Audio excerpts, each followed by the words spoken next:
My wife's text read, "Took $20K from our joint account for my business. Don't be selfish about it." I wrote back, "Okay." Then I withdrew the remaining $85,000 and closed the account. Next week, her business partner was threatening to sue her for the missing investment money.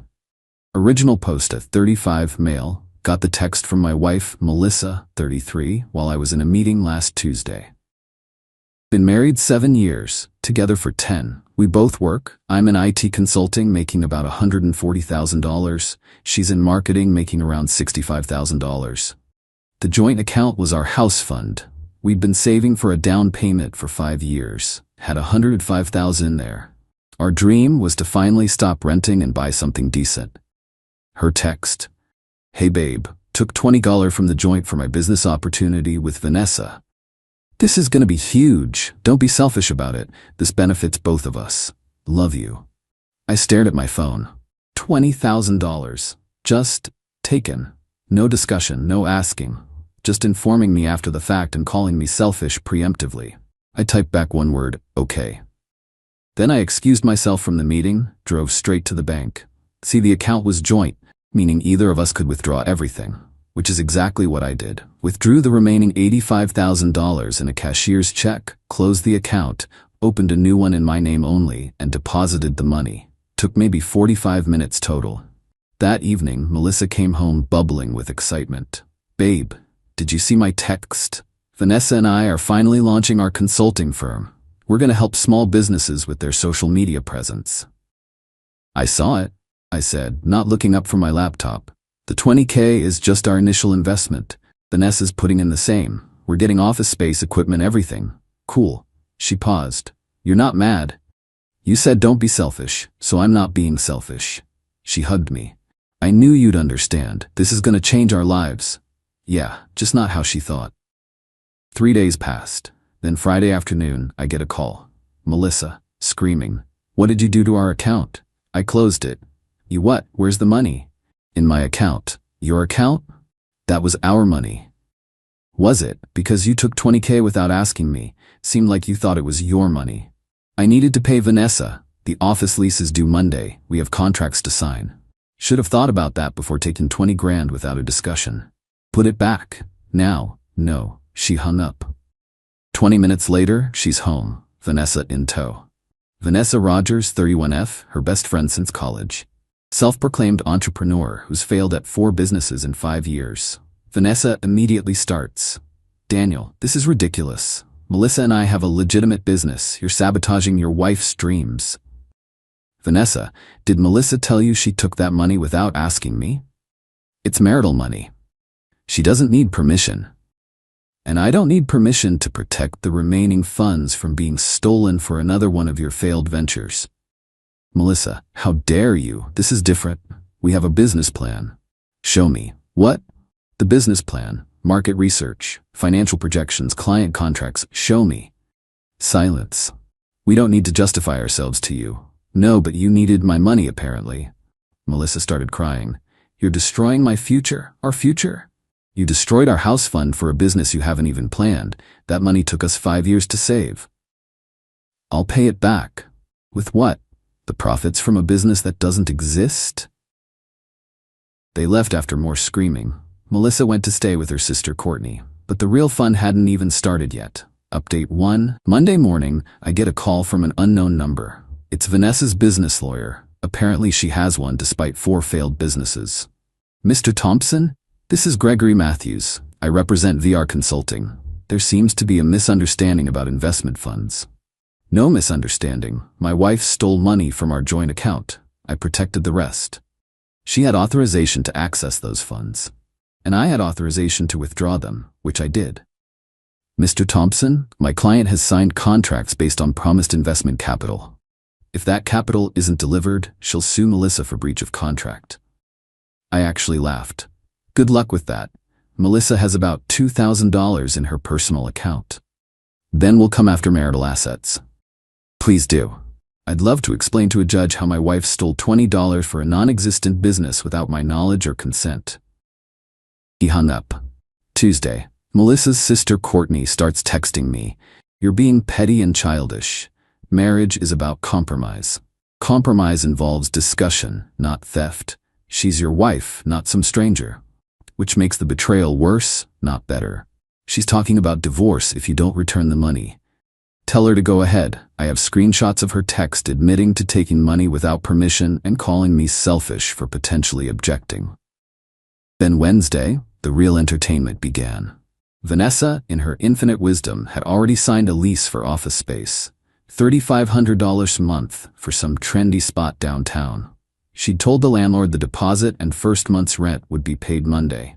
When it wasn't, he called her. She blamed Melissa. Then she made the brilliant decision to post about it on LinkedIn. When business partners don't follow through on their commitments, real entrepreneurs pivot and overcome. Despite my partner failing to provide promised capital after I'd already committed my $20K, VR consulting will rise. Entrepreneur, never give up. She tagged Melissa. Melissa called me crying. Vanessa's telling everyone I'm a fraud. She's ruining my reputation. You ruined it yourself when you became a thief. I'm not a thief. It was our money, which you took without asking. That's literally theft. I'm your wife. My wife wouldn't steal from me. Thursday brought Melissa's parents into it. Roger and Diane. They've always spoiled her. Roger called. Daniel, what's this about you taking all the money? I didn't take anything. I moved funds from a compromised account to a secure one. Melissa says you're holding $85,000 hostage, the same way she held our future her house hostage for her whim. She's trying to build something with my money and no business plan. Diane got on. Sweetie, just give her what she needs for the business. It's only money. Only money. Diane, we saved for 5 years. Melissa threw away 20% of it in a text message. You're being vindictive. I'm being protective. If she can take $20 today, what's stopping her from taking another $20K tomorrow? She wouldn't do that. I thought she wouldn't do it the first time, yet here we are. Friday, Vanessa escalates. She sends me a formal demand letter. She wants $50,000, the $20K Melissa promised, plus $30K in damages for lost business opportunities and reputation harm. I forward it to my lawyer buddy James. He laughs for 5 minutes straight. This is comedy gold. She has no standing to sue you. Zero. Nada. What about Melissa? She could sue Melissa for the $20 if there was a written agreement. But getting blood from a stone and all that. That evening, Melissa comes home. First time since the blow-up. She looks rough. Dan, we need to talk. Okay. Vanessa says if I don't pay her by Monday, she's suing me. That's between you and Vanessa. I need the money. No. She'll destroy me. She knows everyone in the industry. Should have thought about that before you took money you couldn't afford to lose. I can afford it. The money's right there in your account. My account. My money. Your debt. She tried a different approach. Soft voice touching my arm.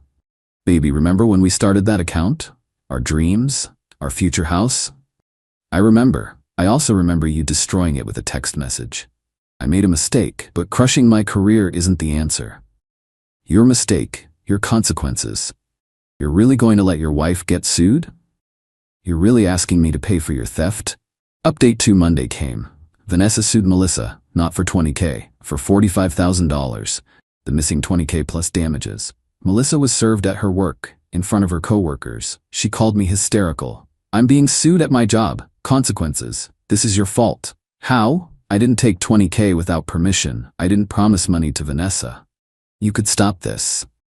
I could, but I won't. Tuesday, her job gets involved. Apparently being sued at work for fraud, Vanessa's creative term, doesn't look great. HR had a meeting with Melissa about maintaining professional standards and potential reputation risks to the company. She came home that night defeated. I might lose my job. That's unfortunate. Unfortunate? Unfortunate? Dan, please, I'm begging you. You didn't beg before taking the money. I thought you'd support me.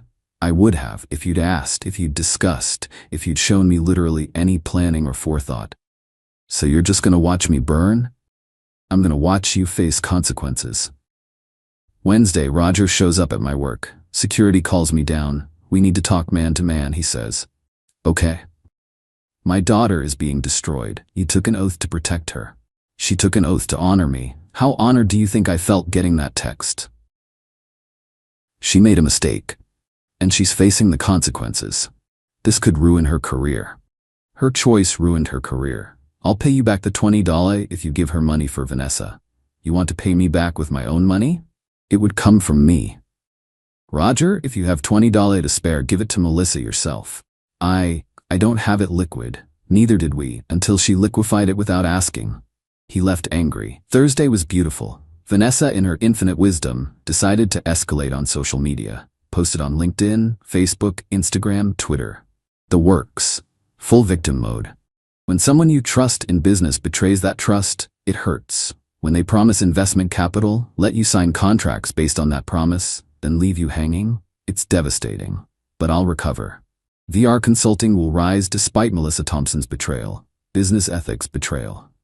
She included screenshots of their text exchanges, where Melissa promised the money, where she said she'd taken it from our account, where she said I'd understand because he loves me. The internet did what the internet does. People found Melissa's profiles. The comments were brutal. So you stole from your husband and betrayed your business partner? This is why contracts exist. Sounds like you're both terrible at business. Melissa deactivated all her social media that night. Friday morning, her company puts her on administrative leave pending a review. Apparently, the social media drama was the last straw. She's sitting on the couch when I get home, laptop open, crying. I'm suspended. Probably fired. I'm sorry to hear that. No, you're not. You're right, I'm not. How did we get here, Dan? We were happy. We were. Then you decided $20,000 was worth more than my trust. It wasn't like that. It was exactly like that.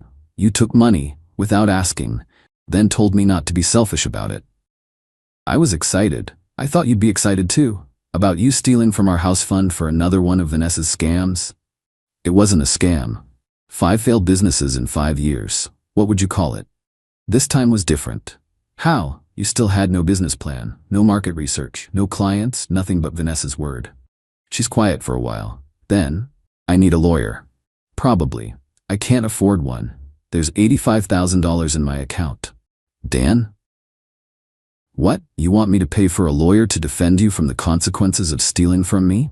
When you put it like that. How else should I put it? Final update. It's been 3 weeks since Vanessa sued Melissa. Here's where we ended up. Melissa got fired. The combination of being sued for fraud, even though it was a civil matter, the social media disaster, and being served at work was too much for her company. They gave her 2-week severance and wished her luck. The lawsuit was settled last week. Since Melissa had no money and no job, Vanessa accepted $5,000 to go away. Where did Melissa get $5,000?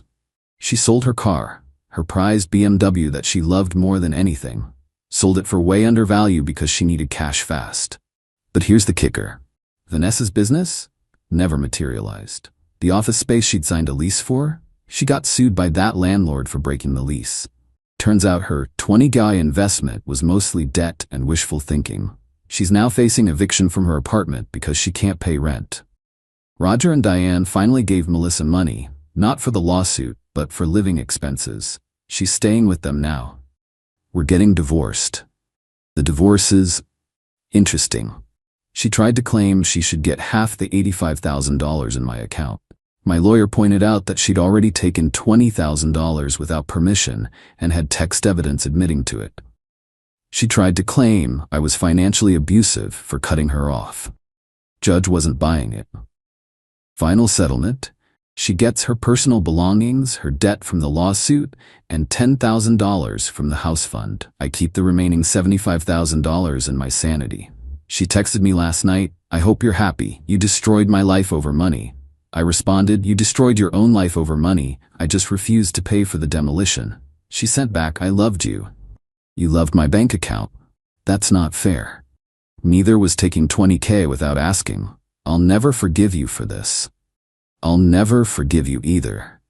Guess we're even. Haven't heard from her since. For those wondering if I feel bad, I don't. She made a conscious decision to take money without discussing it with me. Not $200, not $2,000, $20,000. Then had the audacity to call me selfish for potentially having an issue with it. The marriage was over the moment she sent that text. Not because of the money, but because of the entitlement. The assumption that she could do whatever she wanted with our shared resources, and I just accept it.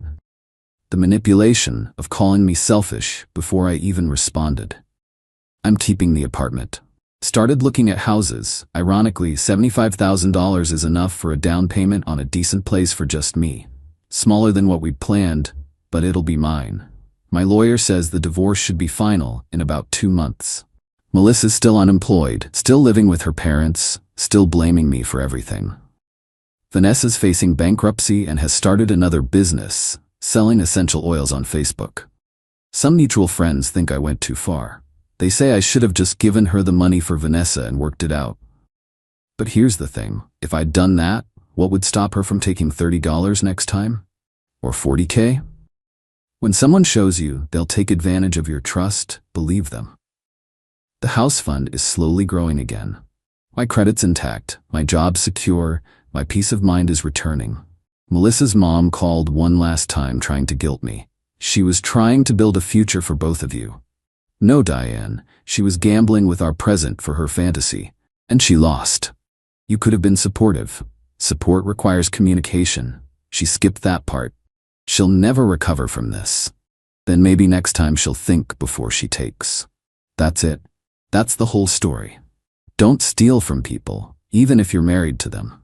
Don't make unilateral decisions with joint resources, and definitely don't call someone selfish while you're actively robbing them. Peace out, Reddit. Edit. To everyone saying, you should have talked it out, she took $20 via text message. The time for talking was before that, and she chose not to. I just matched her energy.